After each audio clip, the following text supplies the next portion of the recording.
عليكم ورحمة الله وبركاته. waxaan la joognaa aabihii Soomaaliyeed aabahan oo dhibaato aad u xoogan sida aan social media ka aragnay ka muuqato markii hadda aan gurigiisa ku soo booqanay anigoo ka socda Qirdoon magaciigan uu yahay Xasan Goodax waxaa soo wakiishay walaalkay Samigay Xasan Cabdi Ibrahim Xasan Bosnia oo ku sugan magaalada Minneapolis gaar ahaan Minnesota asagoo wakiilna ka ah walaalo Xuseen ah oo lacagta isugu soo daray ayagoo rabo aabahan dhibaataysan Soomaaliyeed inay garab istaagaan ay ku kaalmeeyaan lacagtaas anoo wakiilka ah walaalkay Xasan iyo dhammaan inta la soo baxday sadaqada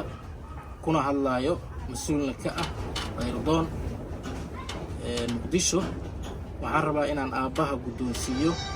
lacag 600 ah waxaan rabaa inaan aabaha guddoonsiiyo lacag 600 oo isoo wakiishay walaalkay Xasan Bosnia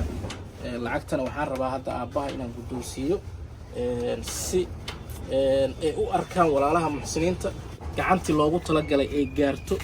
gacantaas oo ah aabaha Soomaaliyeed oo u baahan garab iyo caawinaad marka waxaan rabaa lacagtii inaan guddoonsiiyo $1 labo saddex afar shan 600 waa iga haysaa marka waxaan rabaa walaalkay Xasan inaad ogaatid inaan lacagtii noo soo wakiilatay annagoo ah hay'adda Qirdoon inaan gacantii rasmiga ahayd aan ku soo ridnay weliba taas oo aan hubinay in ay u yahay aabaha dhabta ah dhibbanahana ah annagoo u soo marnay inaan imaano meeshaan hadda aan ku sugannahay Garasbaaley ugu yaraan aan isku soo bedelanay 4 bajaaj meel walba ay imaanana la dhahay kala wareeg wadooyinka oo xiran laakiin ujeedka ugu weyn oo aan kala hayn ay ahayd in aabahan ay soo gaarto lacagta uu u baahan yahay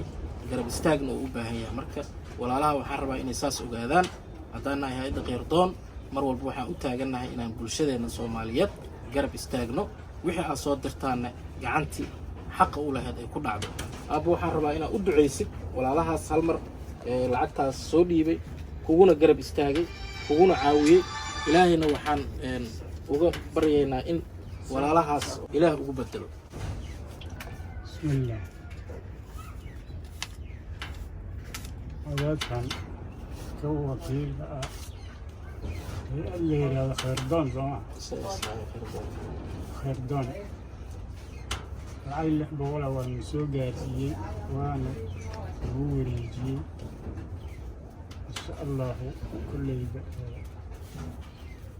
من حوالي سمع لكم بحيو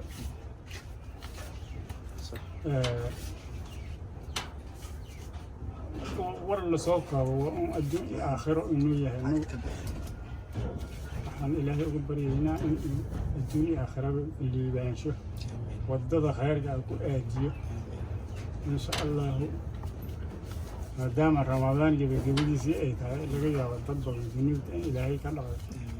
الدين بيجي رمضان أقوم إجابي سببا إلهي أنا هو الإيمان جيران وإسيا اللي يضن فيروس مياه فيروس هذا إلهي لنا عمرية نقول نوح نقع بول آمين خير هذا إلهي كرجينا آمين أننا إلهي وحن كاجا برينا إن عفمات وقصيو إن أولاد هذا إلهي وقوة حفظه وبال رمضان آخر كستحد بريد لما تني تضبوا إيمانته إلهي غير كذا نسوي حجيو أولادنا إله وحفظه دعاءنا إله نقبل أو دعاء سلمان النجا يضدك وحسود يبتي هذا أمها سنتاي مجاعي هو حسن جودح وحنا قصنا هاي حافظة كرسبالي أما جامعة شبهله ولو يقال مركز هذا أمها سنتي ولا لها غير كان الشرق والسلام عليكم ورحمة الله